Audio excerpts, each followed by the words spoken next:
Esta primera campaña la hicimos con la Rivers, que es una streamer gamer súper famosa, completamente digital. El Chicharito, que a mí me impresiona mucho la capacidad o el awareness que tiene en todas las edades. Eso que tiene, es ¿no? impresionante. Lo conoce desde el niño más chiquito hasta el señor más grande. Somos un país futbolero, entonces obviamente todo está relacionado. Y Mario Bautista, que es un cantante, que es un cantante emergente, que va creciendo poco a poco y muy talentoso, y entonces como que sobre eso apostamos la primera campaña, ¿no? Entonces, si a mí me hubieran dicho, cuando empezamos en ese departamento a vender tabletas, que en 7 8 años, no sé, Sí. 10 años, íbamos a estar con esos artistas haciendo yo hubiera dicho qué locura de proyecto.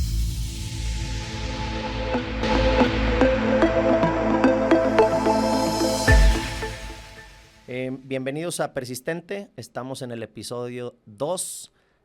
Hoy tenemos la visita de Raúl Gandarilla, quien nos va a estar platicando acerca de su experiencia, su historia y su trayectoria con Stuff Factory y, bueno, seguramente algunos detalles que van a ser muy enriquecedores para nosotros y para todos los escuchas que estén viéndonos en YouTube y escuchándonos en todas las plataformas. Entonces, pues bueno, primero que nada, bienvenido, Raúl. Muchas gracias. Gracias por aceptar la invitación. Gracias. Y pues bueno, queremos escuchar de ti, tu historia, tu trayectoria, cómo nació Stuff Factory y cómo ha sido tu evolución como emprendedor y empresario, desde el inicio, cómo surgió quizás la idea y después cómo la fueron desenvolviendo, ¿no? Entonces, dándote la bienvenida y quisiera que empezáramos platicando un poquito de Stuff Factory. Platícanos, ¿cómo nació este gran proyecto? Gracias por la invitación. Pues ya bien lo dijiste, yo soy Raúl Gandarilla, soy socio de Stuff Factory y ahora director de productos.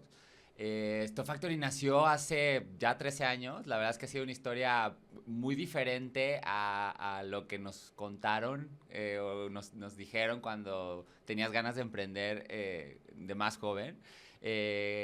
Empezamos esta historia Carlos, mi socio, y yo, con la idea de crear una empresa de tecnología que pudiera tener al alcance productos de tecnología masificados, ¿no?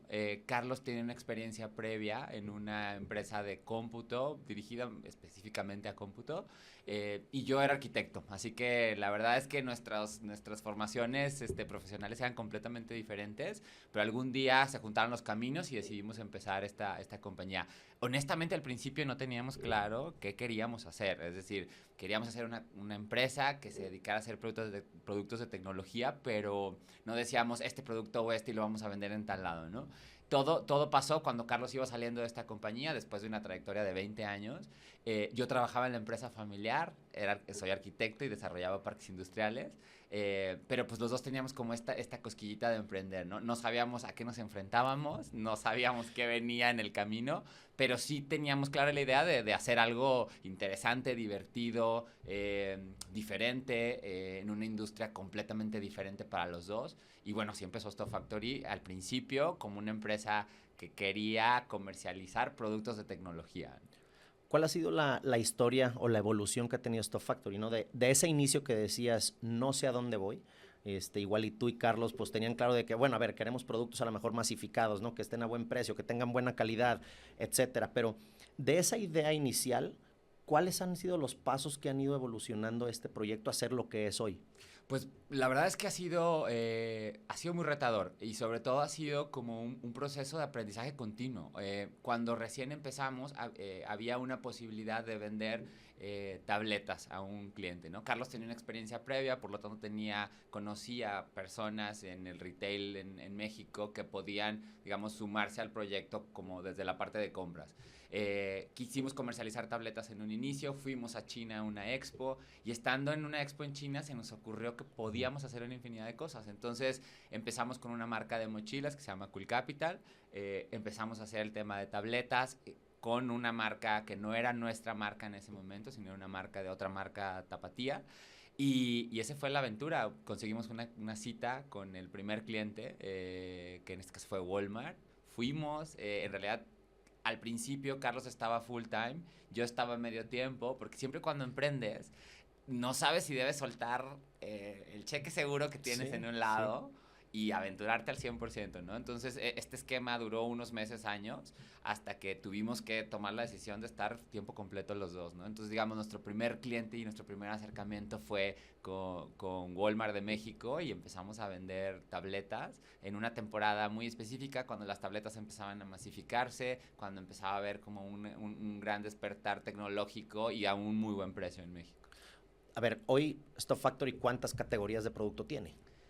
Tenemos más de 10 categorías. Obviamente hay diferentes categorías y pesan diferente en la empresa.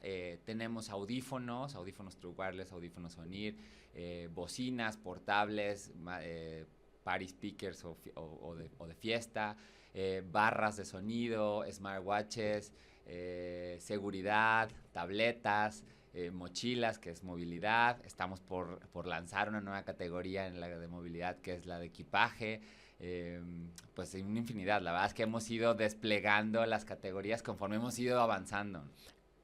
¿Cuáles crees que sean las categorías que te han hecho o han hecho Stuff Factory despegar, ¿no? Porque seguramente ha sido una evolución a lo mejor de años, de oportunidades, de tendencias, de comportamiento también del consumidor, de qué tipo de artículos son los que le benefician más en ciertos momentos de vida.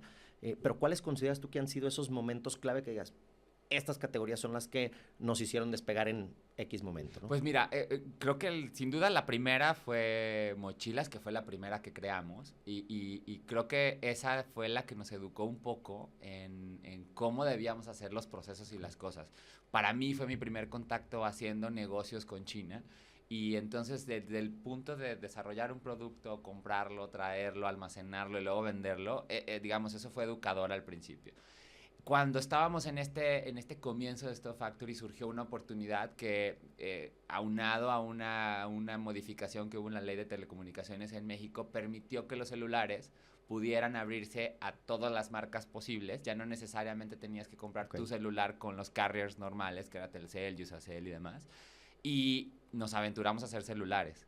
Al primer año de haber creado la compañía, haciendo smartphones, en una industria completamente diferente, donde hay unos competidores brutales, marcas transnacionales haciendo todo lo que puede hacer con todo el dinero del mundo. Y yo creo que eso para nosotros fue como el primer punto que nos puso en el spotlight como compañía. Empezamos a hacer smartphones y empezamos a venderlos al retail a precios muy agresivos. Entonces empezamos de repente, y sin darnos cuenta, ya estábamos compitiendo con Motorola, con Alcatel, con un montón de marcas ZTE globales que con todo el peso del marketing que traían atrás, pues nos empezamos. Yo creo que al principio nos vieron como muy pequeñitos, como quizá hay como algo de oportunidad, pero empezamos a hacernos más relevantes con los programas, con toda la secuencia de eventos que fuimos haciendo en particularmente 2 años. Y creo que eso fue súper relevante. Empezamos a ganar relevancia no solo en el share, sino también en los puntos de venta. Empezamos a tener mucho más cobertura de medios. Y entonces empezamos a hacer un poco más de ruido, a una escala pequeña, pero empezamos a hacer más ruido. Sí. Digo, quizás pequeña a lo mejor con respecto a los competidores con los que estaban en ese momento, ¿no? Sin embargo, pues ya empezar con una inversión en comunicación, en medios y todo, pues obviamente ya te habla de un plan también y una estructura de trabajo en la empresa, ¿no? Quería detenerme un poquito a ver si nos puedes ampliar, porque en esta evolución a lo mejor de 13 años, pues para ti luego es como de la noche a la mañana, ¿no? Y dices, sí, pues sí, hace 7 años estaba de ciertas características y hoy lo veo diferente, etcétera. Pero yo veo varios retos que a lo mejor pudieras ampliar la conversación. Tu primera experiencia trayendo productos de China. ¿Qué retos? O sea, cuando fuiste, ¿qué pensabas? Pues voy a buscar a ver qué producto hay, el tema logístico, el tema de aranceles, el tema de... O sea, hay muchas cosas y muchos temas que quizás no sabes hasta que vas y te los enfrentas, ¿no? Entonces, si puedes ahondar un poquito más en cuáles fueron esos retos, sobre todo en esa primera etapa cuando prácticamente pues el equipo de trabajo eran pues Carlos y tú, ¿no? Sí, ¿sabes qué digo, y eso es como muchas veces cuando las personas se me acercan a preguntar o que me piden ayuda con algo de emprendimiento o que quieren hacer negocios con China, La verdad es que yo les digo que el 50% de eso obviamente se trata de hacer un plan de negocios adecuado, aunque no lo sepas, en el momento tienes que imaginarte o fantasear un poco en tu plan de negocios, pero el otro 50% es tener muchísimas ganas de hacerlo, porque ese otro 50% no lo conoces, ¿no? Para mí fue pues divertido, pero también fue como muy retador. Yo no sabía nada con China, no sabía cómo hacer negocios con China, solo sabía hablar inglés, ni siquiera sabía cómo operaba una expo, y creo que lo que empezó como a motivarme en el camino, evidentemente fue la experiencia previa de Carlos, que tenía experiencia en eso, pero ya haciéndolo con tu dinero, con tu financiamiento, creo que empieza a tomar otra perspectiva. Yo creo que el reto principal es cómo lo hago, ¿no? Es qué necesito hacer, a quién le tengo que hablar, con quién tengo que contactar. Y todo lo vas aprendiendo un poco en el camino. A lo mejor es la antítesis de la forma en la que la gente debería hacer los negocios, pero para mí fue ir a China, visitar una expo, preguntarle al proveedor cómo me lo podía vender, cómo me lo podía poner en un contenedor, cuándo le podía pagar, si tenía que ser una cuenta internacional o no. Y me acuerdo esas primeras negociaciones, yo creo que hasta mis preguntas parecían ociosas o medias tontas, ¿no? Pero yo creo que la peor pregunta es la que no se hace. O sea, esa pregunta que no haces al proveedor, que no le haces al banco, que no le haces a tu gente cercana, a los empresarios con los que puedas estar relacionados, que sean exitosos o no.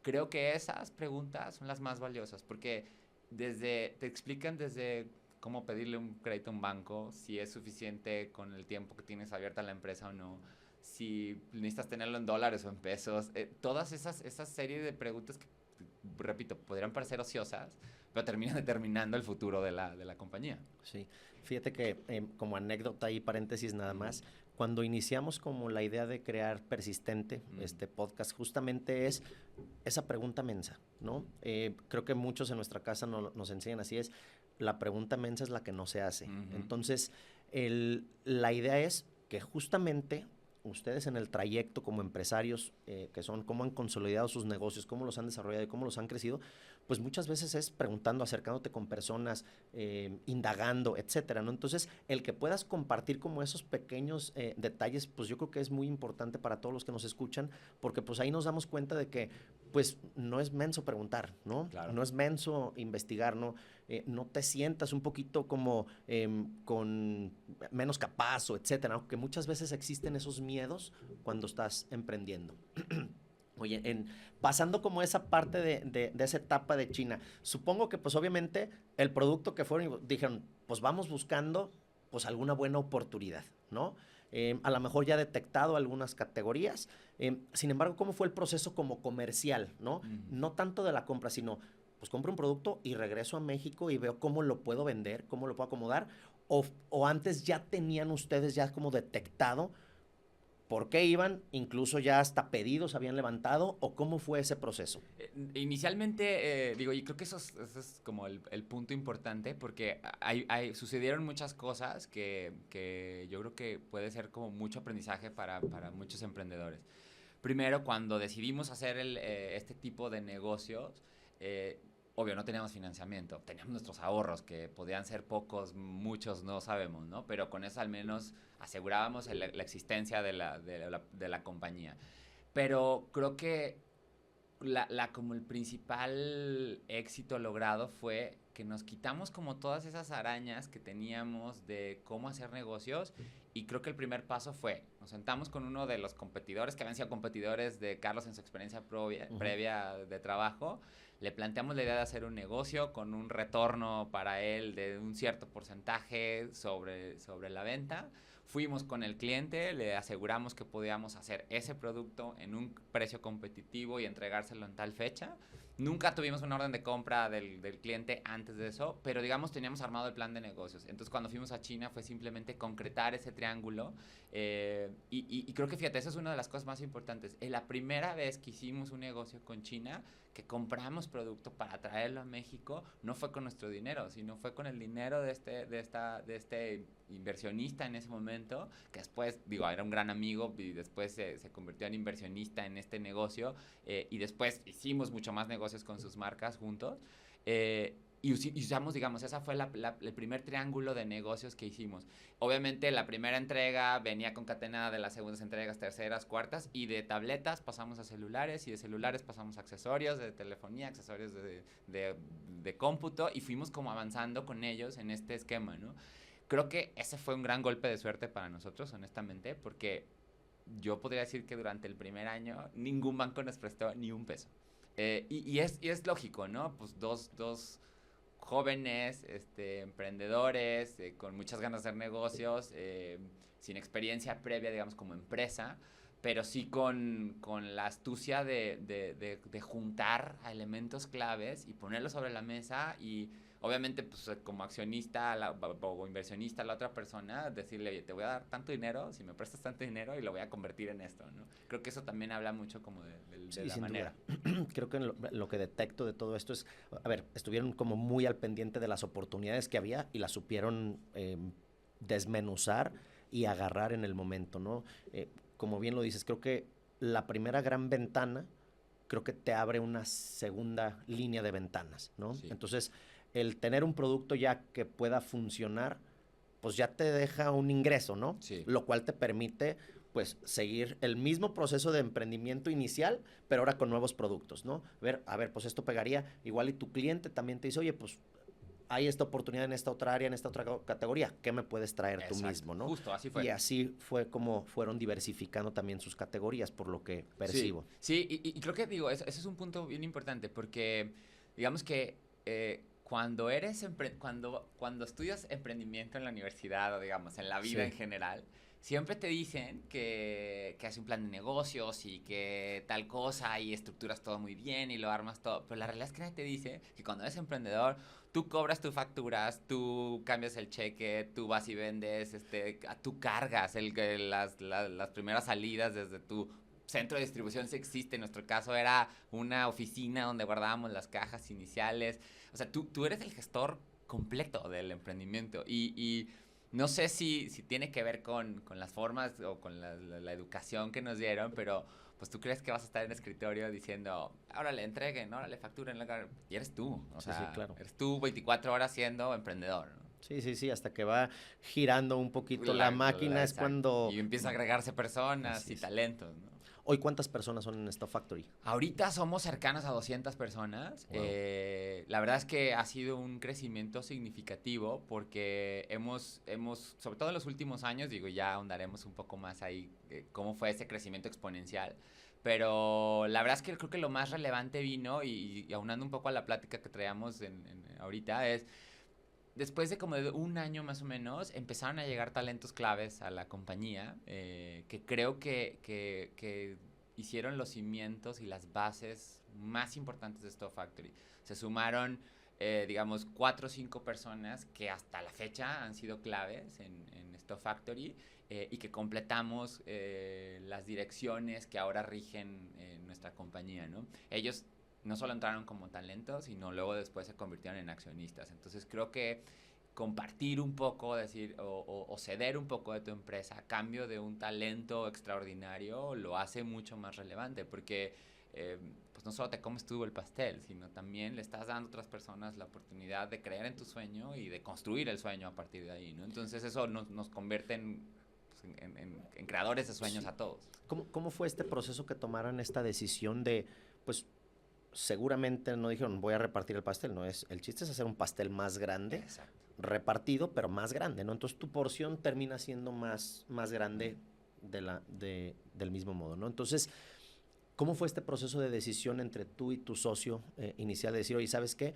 Vamos sumando en participación para nuestra empresa a estos puestos clave. Primero entraron, obviamente tienen un periodo en el cual pues vas notando su desenvolvimiento, y obviamente pues la importancia y relevancia que va a tener hacia el negocio también, y cómo tomaron esa decisión de hacerlos partícipes. O sea, ¿cuándo notaron ustedes este momento que era lo que seguía para el negocio? Fíjate, creo que es un tema súper importante. Yo vengo de una familia, digamos, muy tradicional, donde los negocios se hacían de la forma más tradicional posible, ¿no? Mi papá, durante toda mi experiencia profesional, siempre me dijo no a los socios.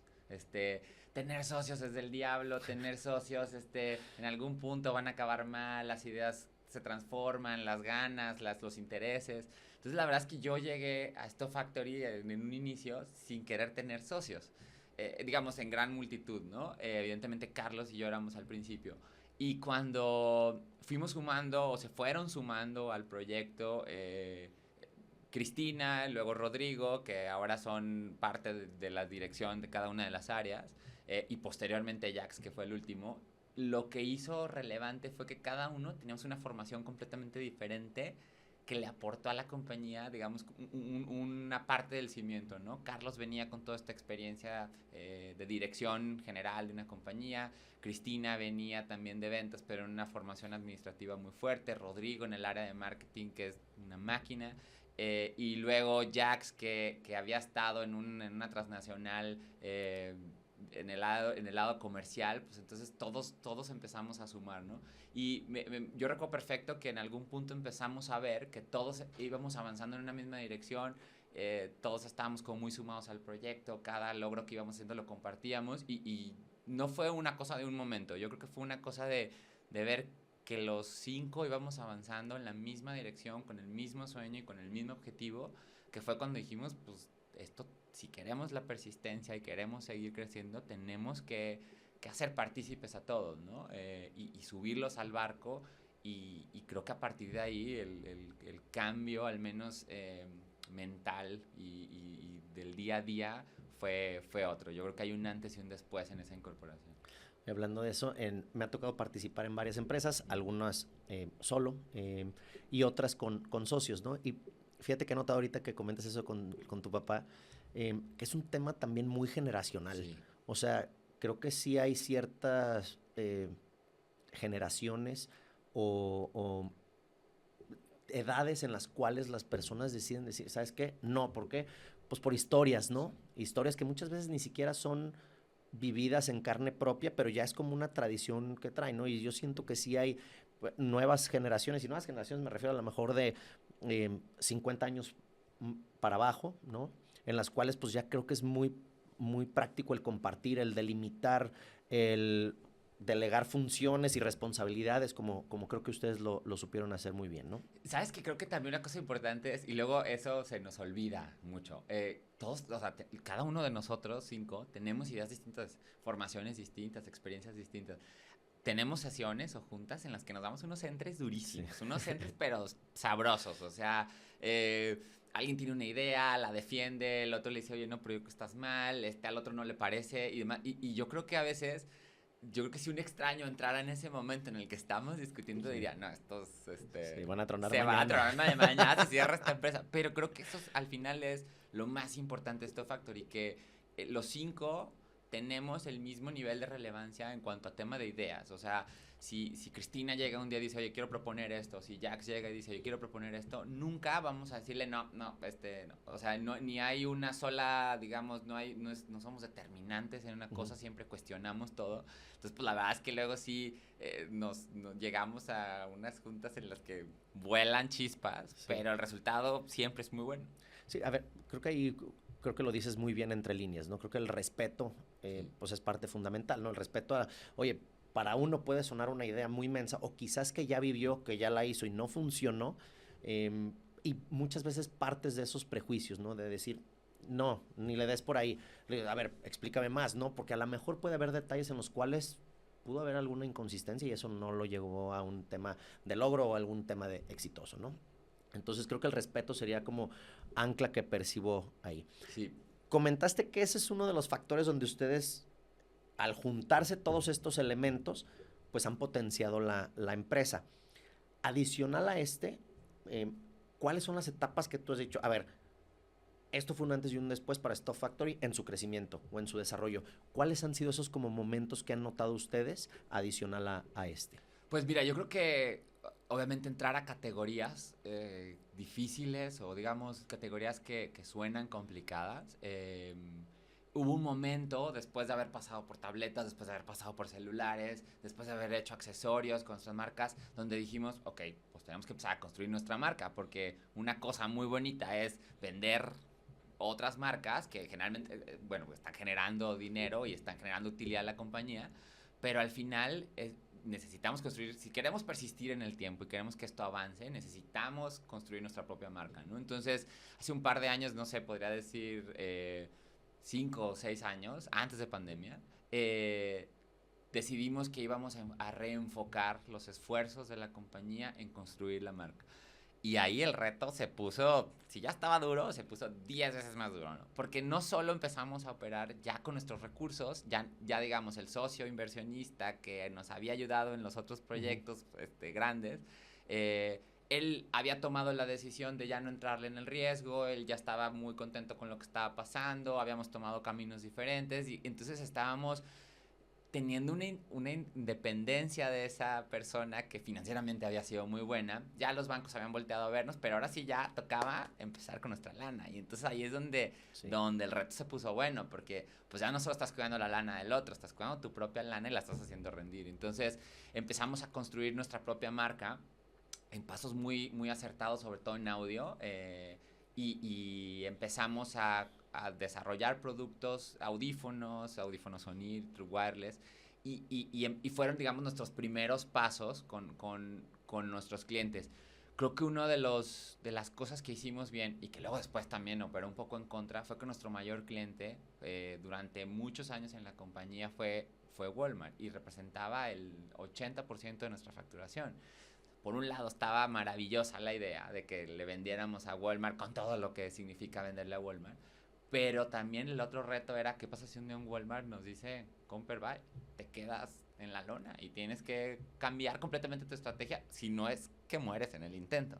Entonces creo que ahí empezaron pues los retos, ¿no? Y empezamos a construir nuestra marca, pero también queríamos generar independencia de nuestro mayor cliente en ese momento, y entonces empezó todo un reto de mover la maquinaria de ventas, de marketing, de desarrollo de producto, y pues se convirtió en una maquinaria que empezó a operar antes de pandemia. Fíjate que no sé cómo lo vivieron en ese momento, pero es una decisión muy complicada, ¿no? Porque estás decidiendo que tu mejor cliente, pues, puede tener una transición a lo mejor de 2, 3 años en el que ya no quieres que sea tu mejor cliente, ¿no? Y entonces el manejar la información, el tener cuidado con los detalles, el qué tipo de productos traigo, etcétera, creo que es una decisión compleja, ¿no? Para socios, porque es el rumbo del negocio, a final de cuentas, ¿no? De tener un modelo específico que haces marcas propias, por así decirlo, para las cadenas en las que vendías tu producto, pues sí, es un riesgo menor porque pues ellos tienen mucha información, la cual pues tienes la ventaja de que ellos escogen a lo mejor las líneas y las categorías de productos, ¿no? Claro.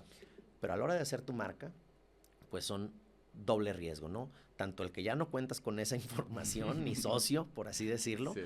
Y por otro lado también el riesgo de que pues a lo mejor pues no le parezca tanto, ¿no? Lo que vas a ejecutar.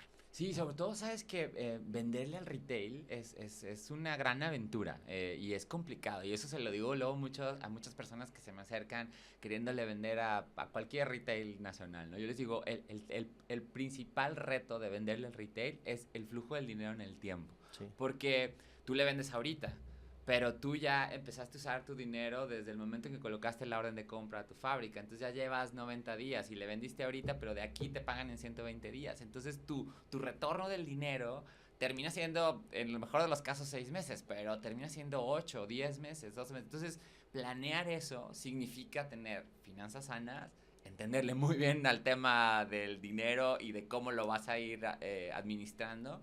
Y sobre todo justo eso, que en el camino no te vaya a caer algún descuento o promoción o algo así del retail, porque entonces ahí sí empiezas a pasar aceite. Oye, ¿cómo vivieron esa etapa de los precios o esto, la etapa de consolidación financiera, vamos llamando de esa manera, que en un inicio, pues tú decías, como lo platicaste hace un momento, ¿no? Pues eran nuestros ahorros, ¿no? Dices, pues compro tantas mochilas, tantas tablets y bueno, entro con Walmart. Pero ya después cuando empiezas a hacer una planeación que ya tienes más diversificado las líneas de productos, las categorías, seguramente los volúmenes también cambiaron, ¿no? De traer a lo mejor 2,000, pues a lo mejor ya traes otra cantidad de productos diferentes, ¿no? Entonces, ¿cuál crees que haya sido la decisión al momento que digas, wow, esto nos cambió por completo la manera de pensar y de cómo manejábamos nuestros flujos? Mira, yo creo que, y es que un poco como lo cuento a manera de chiste, pero los primeros 5 años de un emprendimiento son un circo. O sea, la verdad es que eh, avanzas por instinto, por ganas, hasta medio un instinto de supervivencia, en que no quieres que tu proyecto se caiga por nada del mundo, que quieres que siga porque lo amas y crees en él. Pero sí creo que llegar a ese momento donde dices, ok, ya tenemos financiamiento, ya estamos sanos de lana, fue muy complicado. Yo creo que el reto, evidentemente, uno, es tener ese flujo de dinero sano para que también tus estados de resultados y tus financieros se vean bien, para que el banco diga, ok, si te puedo prestar o te doy un crédito revolvente o te puedo dar cierto tipo de crédito como un factoraje, lo que sea, como para que puedas empezar a operar, ¿no? Pero la verdad es que no hay una pócima, una fórmula segura. Yo lo único que diría es, evidentemente es responsabilidad primero personal y luego profesional de saber que estás en el camino correcto. Siempre en la compañía hacemos P&Ls o digamos estructura de precios sobre nuestros productos con todas los factores que pueda hacer, desde el costo del contenedor, el tema del costo del dólar, del tipo de cambio, aranceles, o sea, siempre estamos contemplando todos estos factores y luego no solo contemplándonos en la estructura de costos, sino también lo que hacemos es asegurar que esa estructura de costos no se va a mover. Es decir, tener forwards en el tema del tipo de cambio, asegurar las negociaciones con los contenedores para que no cambien de precios abruptamente. Pero la verdad es que yo diría que yo empecé a ver la luz, al menos así la luz en general, a los 5 años de haber empezado Es decir, el ya proyecto. es un proyecto ya consolidado, ya tiene pies, ya tiene cabeza, ahora sí es apostarle como al crecimiento y desarrollo y Sí. consolidación sobre todo, Y ¿no? el tema es que, ¿sabes qué? No te das cuenta de que también vas creciendo como empresa. O sea, Sí. al principio, cuando empiezas, eres dos pelados Sí. en un escritorio, en un lugar propio. Entonces, pues no te cuesta la renta, no te cuesta la luz, medio estás ahí compartiendo los gastos. Pero ya de repente, la bola de nieve te va llevando y te descubres en 3, 4 años con una oficina, con 3 personas, con un centro de distribución pequeñito, una estructura de costos más alta. Sí. Y entonces, pues tus fijos son más altos y tienes que solventarlos de alguna manera. Sí, incluso hasta con sueldo, ¿no? Porque Sí. al principio el sueldo del emprendedor pues no existe, ¿no? Exacto. Está muy involucrado dentro del mismo negocio. Entonces, desde ponerte en orden con ese tipo de costos y que sea un modelo financiero rentable, pues tiene que buscar y tomar en cuenta y considerar todos estos detalles, no solamente que quede como medio ambiguo, ¿no? Como vas Sí. diciendo. Y sabes que eso, creo que eso es importante porque yo te decía, de inicio yo estaba a medio tiempo, yo duré un par de años de medio tiempo, Carlos estaba de tiempo completo, pero yo digo, y a lo mejor me equivoco, pero me puedo asegurar que el primer año, los primeros 2 años, ni siquiera recibió un sueldo, o sea, él estaba operando con sus propios recursos de tiempo completo, Sí. yo medio poniendo un pie con la empresa familiar y poniendo acá, hasta que hubo un momento, justo cuando vas creciendo y vas viendo que tu proyecto va avanzando, en el que tocó tomar la decisión. Y para mí fue una decisión súper complicada, porque por un lado la seguridad y la estabilidad de tener una empresa familiar donde verdaderamente trabajas pues de la mejor manera, eres Sí. Sí, tienes más comodidades. tienes más comodidades, está todo más solucionado, es una empresa más grande, con procesos súper definidos, entonces pues la verdad es que ya no, ¿para qué le batallas? Si ya estás ahí, ya no, la verdad no te quieres cambiar.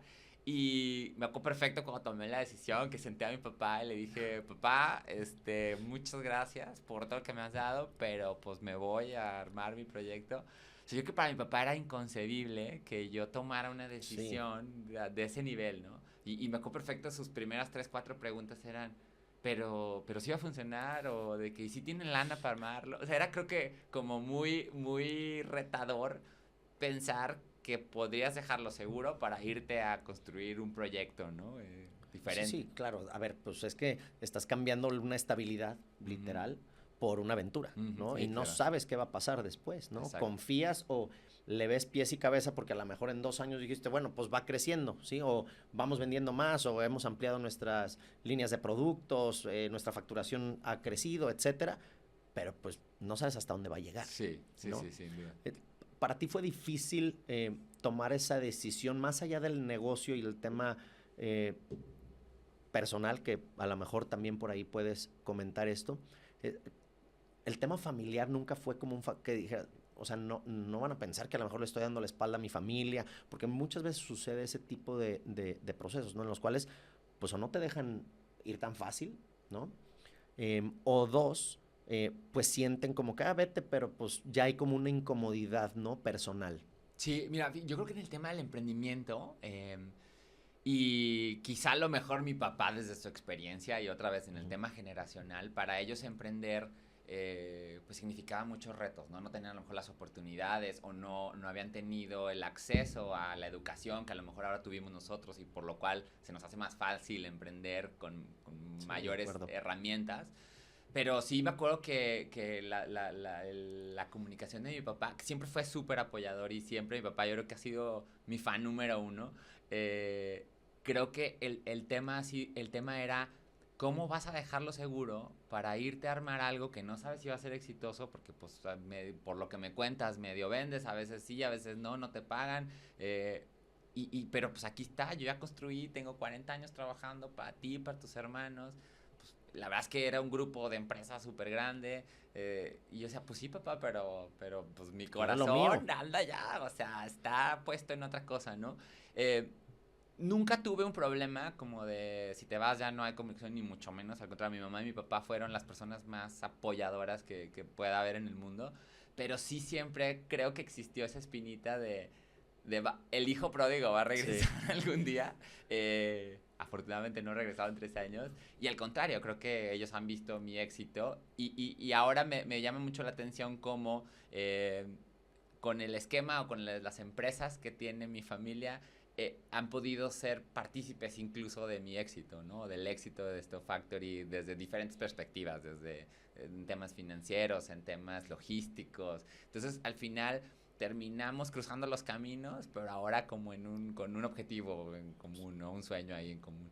Bueno, al menos te facilitaron mucho el proceso, ¿no? Sí, sin duda, o sea, sin duda. Es complicado aparte cargar con emociones también personales y familiares cuando haces ese tipo de modificación a la estabilidad. Sí, la verdad es que, mira, yo, y ya lo hablo desde un plano completamente personal, yo siempre he sido súper aventado, como que creo que no mido los riesgos muchas veces, para mal o para bien. Y cuando algo se me viene así enfrente, ¡pum!, me voy, no lo pienso, intento ser medio medido, pero como que la mesura no existe en mí de una manera tan racional. ¿Qué pasa?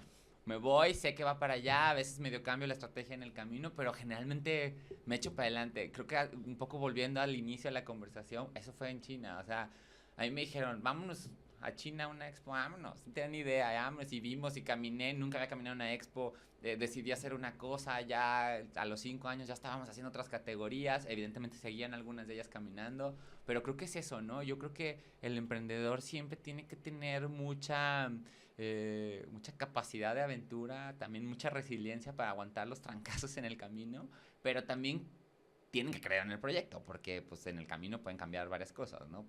Financieramente, personalmente, emocionalmente, pueden cambiar cosas. Sin duda, a final de cuentas creo que todos vamos evolucionando también en preparación, en madurez, en que a lo mejor, como dices, ¿no? Al principio a lo mejor yo era mucho más arriesgado, quizás hoy en algunos aspectos ya no eres tan arriesgado, ¿no? Vas mucho más a la segura y en otros sigues aventurándote un poco más, ¿no? Seguramente es una evolución también de cada persona.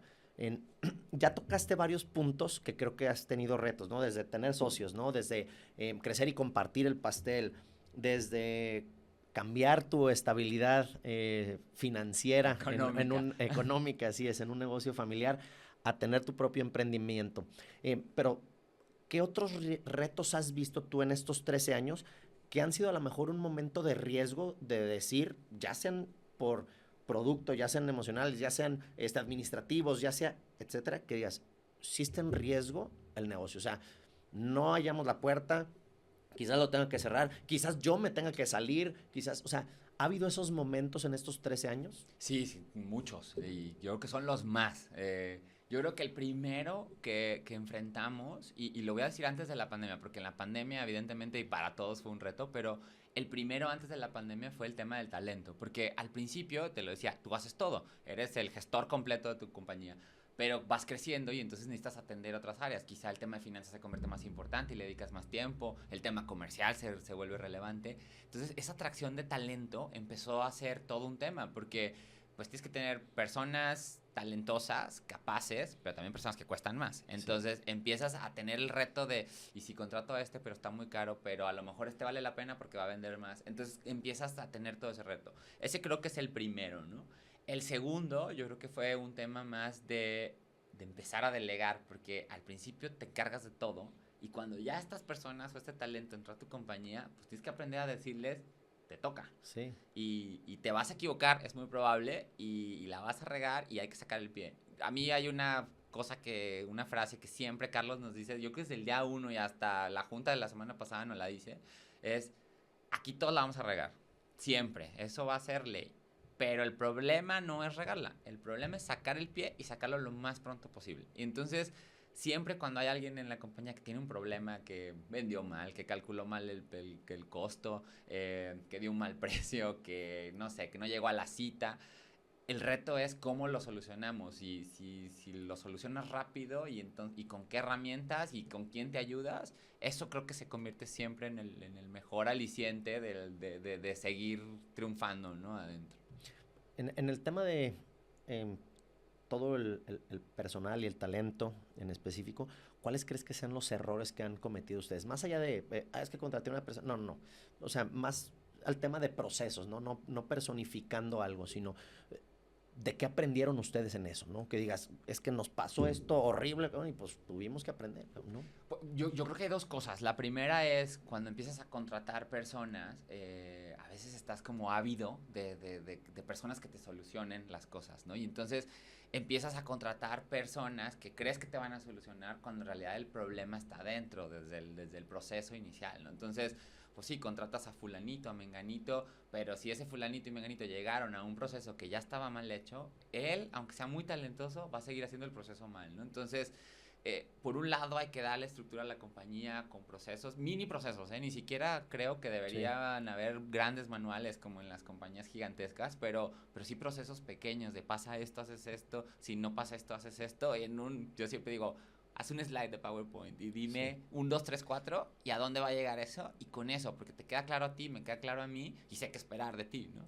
Creo que ese fue lo primero. Y luego, lo segundo es cuando ya esas personas están adentro de la compañía, a nosotros nos ha tomado mucho tiempo a veces, y lo digo también como un aprendizaje, le decimos como becar personas, ¿no? Sí. Tú sabes que hay una persona que no es talentosa, tú sabes que hay una persona que no está dando su mejor, y ya hablaste con él y ya le dijiste 3 veces sus áreas de oportunidad, y esto y esto y aquello, y te das cuenta que no está hecho para el puesto, pero luego te da un poco de pena correrlo, entiendes su situación personal, dices eso, ¿no? Y la verdad es que te conviertes en una empresa que está becando gente que no es talentosa o que no está dando su 100, o que incluso no son personas que hacen el match completo con la compañía, ¿no? Sí, sin duda, ¿no? Ahí el tema quizás no van con la cultura y la filosofía de trabajo que han desarrollado, y que dices, bueno, pues, pero ahí va, ¿no? Entonces, el determinar los tiempos, ¿no? En los cuales tienes que tomar decisiones, etcétera, incluso un departamento que tome esas decisiones, ¿no? Exacto. O sea, que haya un líder que se encargue de evaluar, de ver la evolución, el desarrollo, que tengan la oportunidad también de decirle a la persona cómo mejorar o cómo cambiar, ¿no? Cómo ajustarse o adaptarse al modelo que tiene la empresa. Entonces, sí, eso sin duda creo que más allá de errores, pues son de dónde aprendes, ¿no? Sí. Son los aprendizajes que te va dejando el avanzar, ¿no? Claro. Eso en tema de personal, recursos humanos y todo esto. Después comentabas también pandemia, creo que es algo trillado, ¿no? Sí. Para todos los que estuvimos en esta generación en tema como empresarios, pues a todos nos pegó de cierta manera, ¿no? Cada quien lo vio de manera diferente, lo vivió de manera diferente, y sobre todo se adaptó de manera diferente, ¿no? En toda esa evolución, ¿cómo fue para ustedes? Sí, o sea, quizás sin meternos tanto al tema pandemia, ¿no? Sí, pero, o sea, ¿cómo se adaptaron? Mira, para nosotros fue... Yo sí lo digo, evidentemente es un tema trillado, a todos nos pasó porque a todos nos pegó en diferentes circunstancias, pero para nosotros sí fue un antes y un después, porque en la pandemia nos agarró nosotros decimos con los dedos en la puerta. Por un lado teníamos un buen cash flow y teníamos dinero en la caja, digamos. Habíamos sido responsables financieramente. Okay. Entonces, cuando llega la pandemia, tomamos la decisión de no correr a nadie. O sea, nosotros decimos, ok, no vamos a correr a nadie. Tenemos tantos meses para sobrevivir y si para ese mes llegamos y no ha pasado nada, entonces vamos a empezar a tener que cortar costos, ¿no? Eso por un lado. Pero por el otro, de pronto teníamos categorías que explotaron. O sea, categorías que a lo mejor, no sé, voy a decir, home office, homeschool y demás, pues todo el mundo empezó a necesitar audífonos, todo el mundo empezó a necesitar productos relacionados a tu computadora, armar tu propia oficina en tu casa. Entonces, había categorías que habían sido categorías muy pequeñas de anteriores a la pandemia, pero en la pandemia explotaron. Y entonces, y el e-commerce empezó a tronar. Es decir, empezaron como a ver distintas banderas o pequeños rayos de luz que seguir.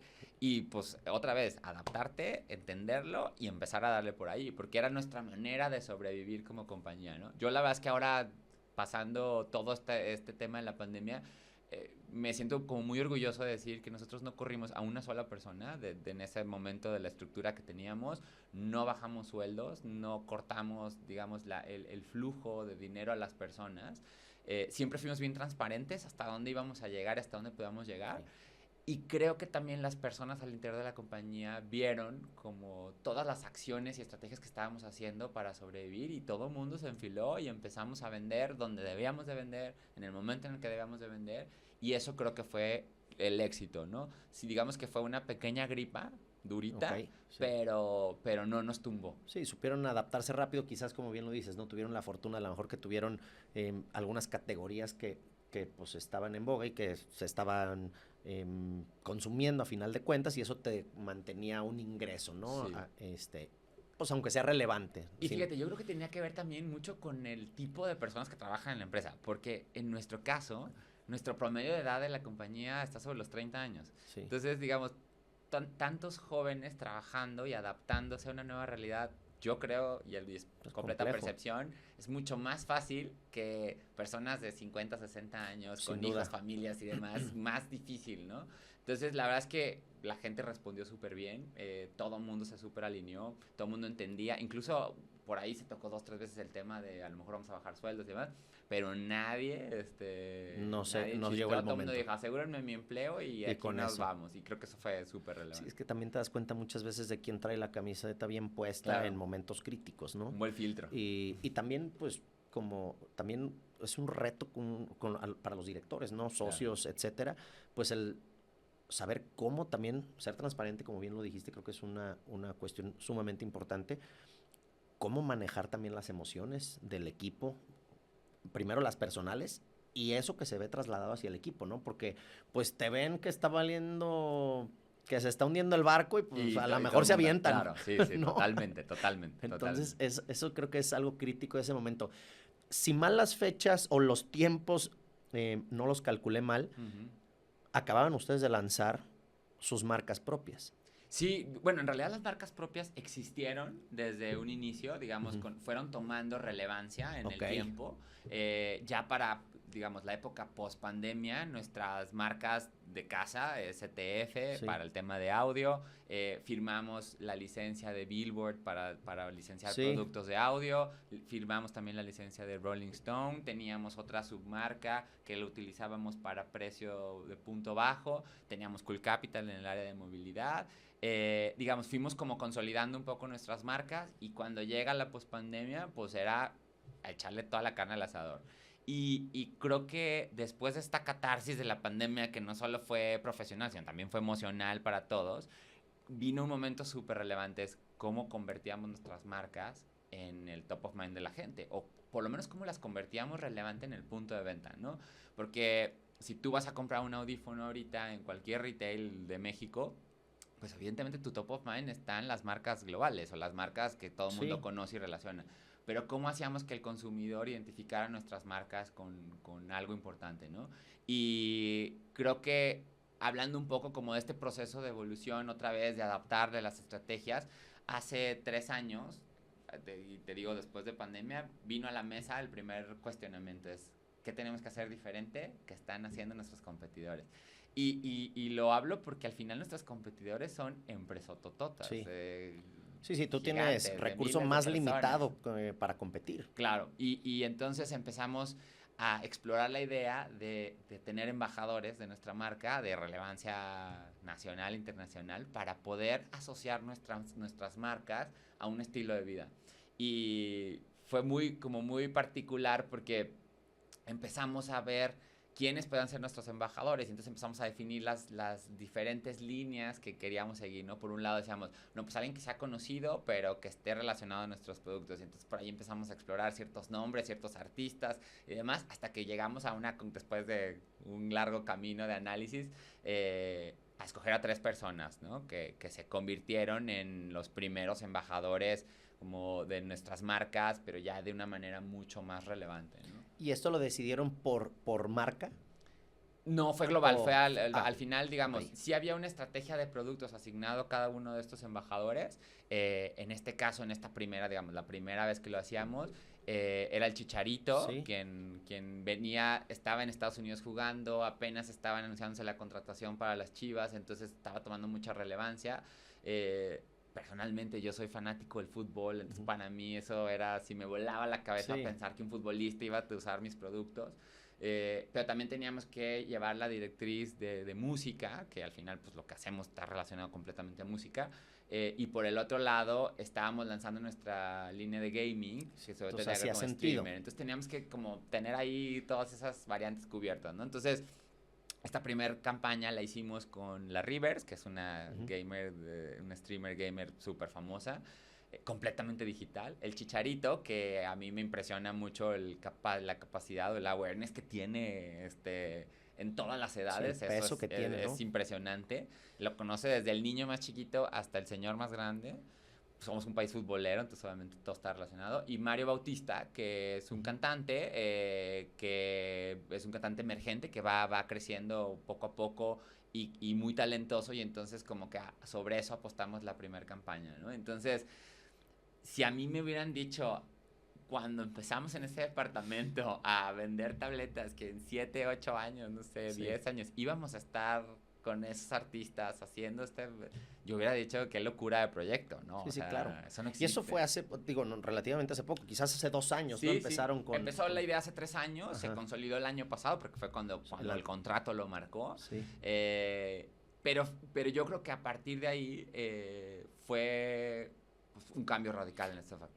Te iba a preguntar justamente eso, a ver si puedes emplear. Ha sido un cambio muy importante. Supongo que lo mides, a final de cuentas hay bottom lines, ¿no? Entonces, un tema es el tema de awareness, de marca, ¿no?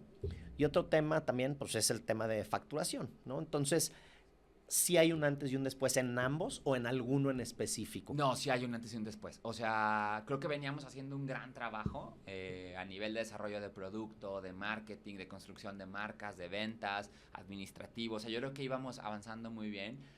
Post pandemia habíamos ya tomado ciertas decisiones estratégicas en la compañía, pero sí, cuando empieza la campaña con estos 3 embajadores, pues nos volvemos completamente visibles. O sea, pasamos de ser una compañía haciendo ciertos productos a tener todos nuestros productos, o digamos, nuestro top 10, top 20 de productos en todo el retail, haciendo proyectos en Sam's Club, en Walmart de México, en Coppel, en Sanborns, prácticamente todo el retail. Entonces, de repente, pues el reto ahora no solo era que estábamos vendiendo muy bien, que la facturación había incrementado, pero surgió un nuevo reto. Y era el tema de la operación. Porque pues si ya bien solucionaste los dineros, solucionaste el tema del talento, solucionaste el tema post-pandemia en tus líneas de negocio, de repente llega el problema mayor, que se llama un centro de distribución que opere y entregue todo lo que vendiste. Sí, suficiente producto disponible. Exactamente. ¿No? Entonces, por un lado, al principio, y creo que eso es súper importante, decíamos, es un happy problem. Ya vendí y, qué mal que no te puedo entregar a este cliente, o qué mal, dame chance otra semana, ¿verdad? Pero ese happy problem empezó a transformarse en un sad problem, porque la verdad es que empezábamos a tener muchos retos de entregas, citas que no llegábamos con nuestros clientes, y entonces toda esa campaña que habíamos hecho estábamos en radio, en televisión, en los partidos de fútbol, en medios, en todo lo que te puedas imaginar. Nos veían hasta en la sopa, pautábamos todo lo que te puedas imaginar. Y de repente, pues no podíamos entregar el producto porque nuestro centro de distribución estaba colapsado. Sí. Por tantas órdenes, por tanta operación conjunta al mismo tiempo. Entonces, pues, sí es increíble crecer. Es fascinante crecer y te empalaga, Sí. te sientes el rey del mundo, pero cuando empiezan los problemas es cuando realmente entiendes la complejidad. Fíjate que hay una frase que me gusta mucho, por ahí alguien me la enseñó en algún momento, y siempre los procesos buenos, los éxitos, los logros y todo, siempre conllevan un daño colateral, siempre, siempre, siempre. Y había una frase que me decía que era, crecer duele. Sí. Y pues sí, no te das cuenta, pero cuando tú dices así, wow, todo suena maravilloso, ¿no? Tenemos a nuestros embajadores de marca, ¿no? Figuras públicas muy, muy relevantes e importantes en diferentes nichos o mercados, ¿no? Después, tenemos productos que ya son atractivos, marca reconocida, perfecto. Tenemos buenos costos, tenemos flujo, tenemos ingresos, tenemos... Sí, y luego pasa que no tienes producto suficiente, Sí. que estás quedando mal con las entregas, que no llegan a tiempo, que a lo mejor estás tomando malas decisiones ya con los proveedores en China porque necesitas que te entreguen más rápido, entonces pues puede o conllevan algunos otros riesgos que luego pueden suceder, ¿no? Entonces, esa parte creo que entras en crisis, ¿no? Sí. En un shock, pues, no Sí. más que una crisis como de empresa, sino es un tema de shock de decir, puta, tengo que reaccionar rápido, ¿qué voy a hacer? Sí. ¿No? ¿Cómo lo vivieron esto como socios?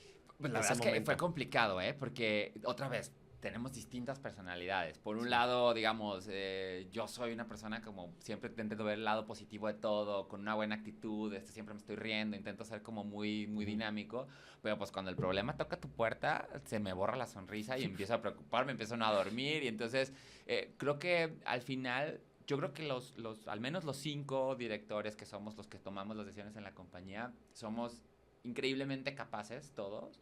Y empezamos a tomar medidas como muy claras en nuestros equipos, ¿no? Por un lado, restricción de gastos, por otro lado empezamos como a entender qué sí podíamos lograr, qué no podíamos lograr desde el lado comercial, empezamos a acomodar los equipos para que así funcionara, marketing empezó a entender cómo direccionar la venta, a lo mejor el e-commerce hacia un lado, administrativamente se pusieron como gendarmes para que las finanzas y todo fluyera, entonces otra vez lo que te decía al principio, los cinco tomadores de decisión dentro de la compañía, digamos los relevantes, empezamos a tomar estrategias cada uno. Y otra vez, teníamos juntas terribles, juntas donde nos deschongábamos, oye, pero tuyo, pero no, pero sí vendes, pero no vende, pero el banco, pero ya me pidió esto, y entonces era muy complejo. Y esa crisis fue reciente, esa crisis fue hace un año, ¿no?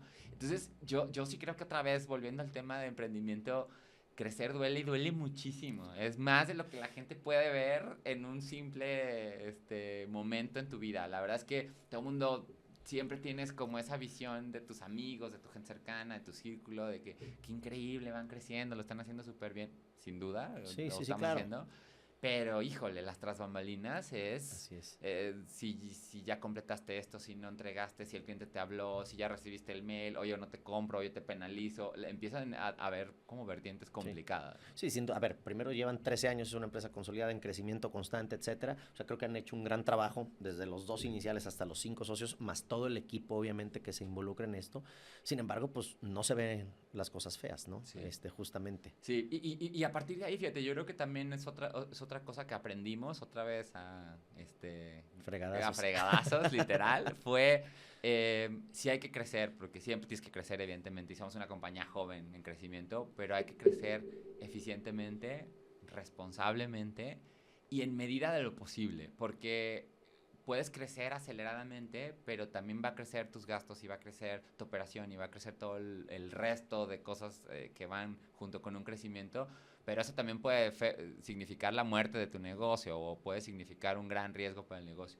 Entonces, después de esta experiencia vivida en esta primera campaña muy visible, que vendimos mucho, que la facturación se fue a las nubes, tomamos la decisión de sí crecer, pero ahora lo íbamos a hacer de una manera más inteligente y que íbamos a crecer otros canales que no habíamos crecido tanto en ese momento, ¿no? Entonces, el año pasado, cuando ya iba terminando la campaña con estas tres embajadores, tuvimos que revisar quién iba a ser el nuevo embajador, ¿no? Sí, sí, Quién iba a ser la nueva embajadora. Y entonces empezamos a poner nombres sobre la mesa, por ahí algunos nombres muy, muy conocidos, otros no tanto, y tomamos la decisión de la campaña del 2024 hacerla con Dana.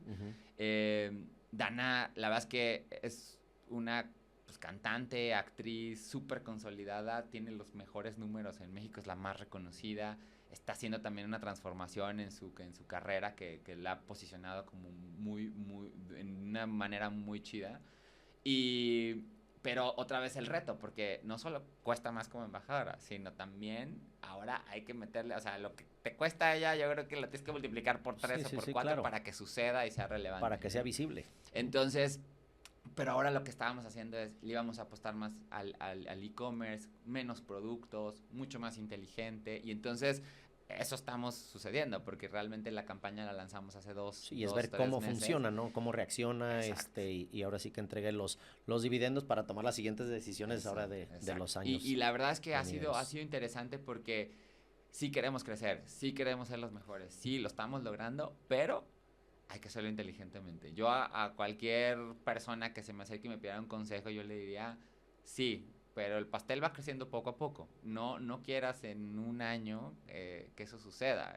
Va a pasar el primer año a tener un cierto crecimiento, después a lo mejor te estabilizas y luego vuelves a crecer al siguiente año y a lo mejor te duplicas en 3 años, pero luego hay que estabilizarte, porque si no vas creciendo con mesura y con inteligencia, puede haber un momento en el que te tropiezas. Sí, te desbocas. Y te desbocas, ¿no? y pues vales. Quisiera como ir acotando ya un poquito por todo este tiempo que ya nos has compartido todas tus experiencias de la trayectoria de la empresa, etcétera.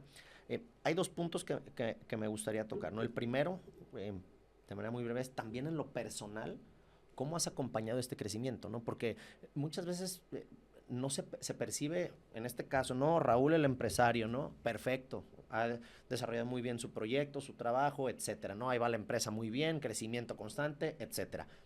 Pero ¿y tú? O sea, ¿cómo has logrado, qué consejo darías de manera personal de cómo ir avanzando de la misma manera, tanto emocionalmente, cómo complementar todo esto, ¿no? Con el éxito. Pues varias cosas. La primera, yo creo que sí es un tema de, como le decía al principio, muchas ganas de querer hacerlo y todo el sueño que quieres construir alrededor de. Pero también hay una parte muy tangible. Yo era arquitecto, bueno, soy arquitecto, sí. Pero en mi formación de arquitectura, yo nunca tuve una formación administrativa ni financiera. Entonces, cuando de repente llegas a una empresa donde todo se resume en números y todo se resume a entender los números desde su raíz, pues tienes que ponerte las pilas, ¿no? Yo, por ejemplo, tuve que estudiar una maestría, un MBA, y para mí fue un reto. A lo mejor habrá miles de personas o muchas personas que nos vayan a escuchar y digan, ay, bueno, pues MBA, bien fácil, lo sacas aquí ahorita. Pero para mí, que tenía 6 años de formación. Exacto, tenía 6 años de formación en arquitectura. Me había especializado en urbanismo. Okay. Y de repente llego y dicen, órale, pongas a hacer un Excel con tablas dinámicas. Y puede parecer todo, pero no lo sabía. Entonces, para mí la maestría fue un súper reto porque tuve que aprender finanzas, tuve que aprender contabilidad.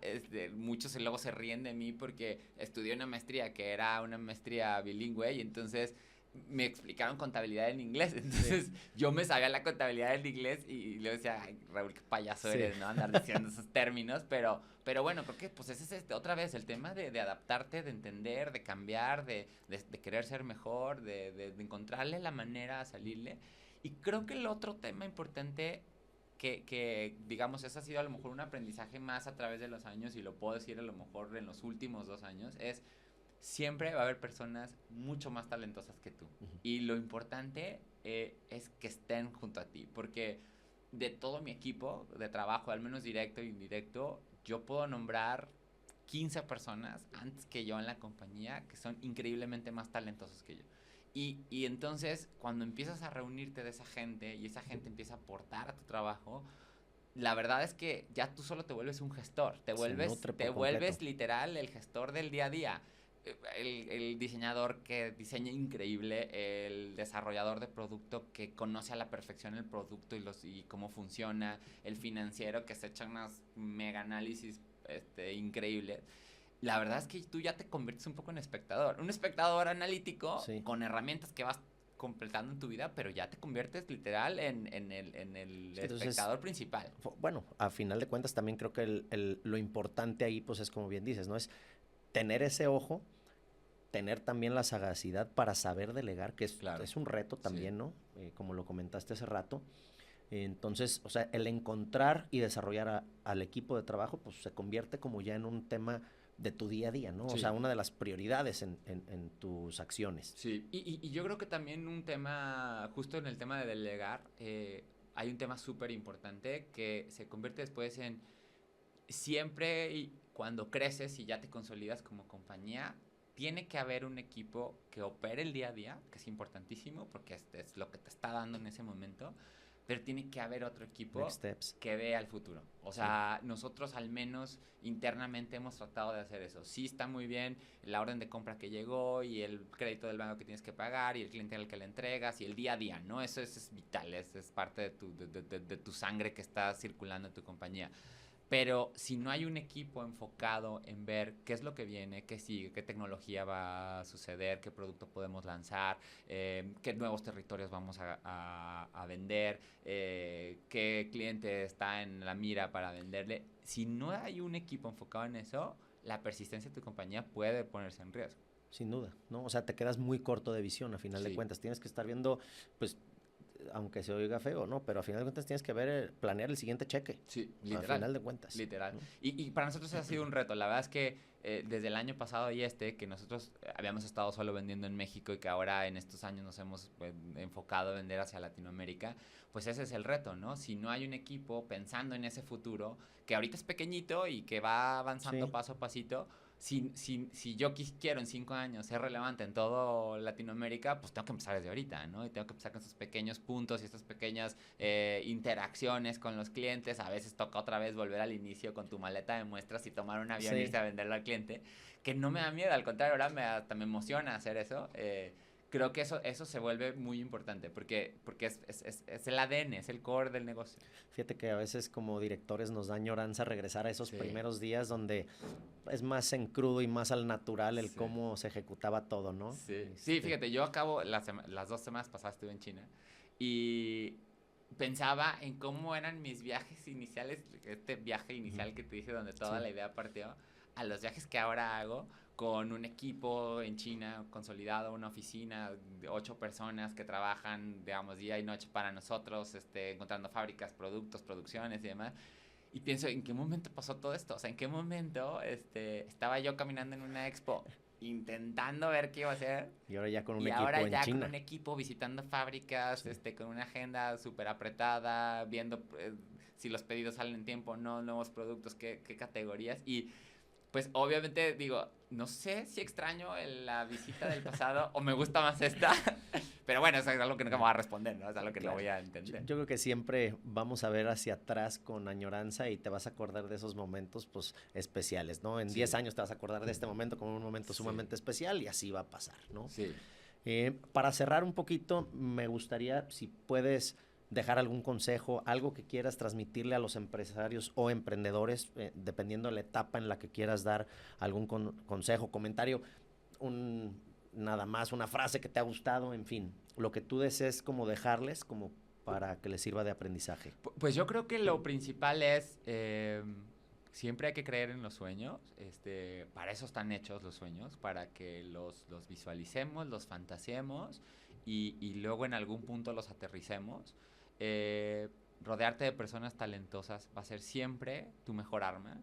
Nosotros no sabemos, o al menos lo digo personalmente, yo no sé muchas cosas, pero lo que sé lo sé por las personas con las que trabajo y eso para mí es mi mejor maestría, doctorado, educación, lo que pueda tener.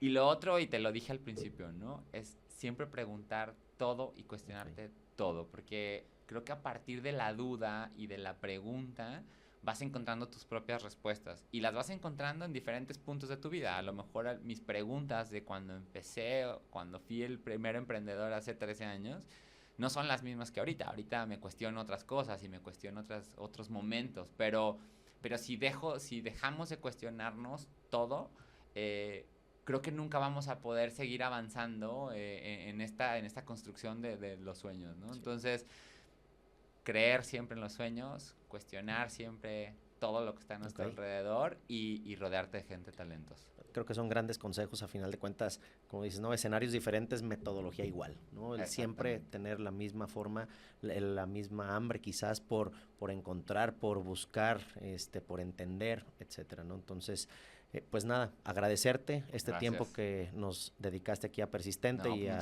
todo nuestro auditorio. Gracias. Y felicitarte nuevamente por Stuff Factory, que sean muchos años más de crecimiento, de desarrollo, de seguir permeando esto con todo tu equipo de trabajo y con tus socios. Y pues bueno, que en unos meses o un par de años estemos nuevamente reunidos hablando de esta evolución que han tenido en este tiempo. Buenísimo, así será. Gracias por el espacio. Gracias a ti, mi Raúl. Bienvenido. Gracias. Gracias.